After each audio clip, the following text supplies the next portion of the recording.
Hi guys, welcome back to our Mary Street Studio project. I want to give you guys our weekly update. We've had some pretty good progress here. So last week we completed our excavation.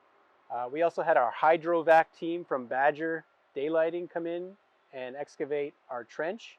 We'll show you just how many roots they had to deal with in order to trench in all of our utilities. So our plumbers and our electrician were also on site. They got all of our outdoor services installed, so our sanitary line, our water line, as well as our hydro to power the studio here.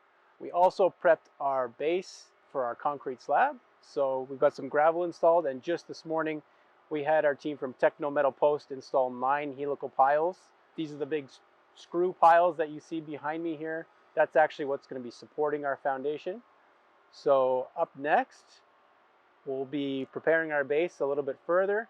We're going to lay down 6 inches of EPS foam to protect this building from frost and keep the floor nice and comfortable. Then we'll form up and hopefully be pouring our concrete slab later this week. Thanks again for joining us here. Continue to pay attention as we update you weekly. I'm looking forward to showing you the progress on this exciting accessory dwelling unit. Thanks guys.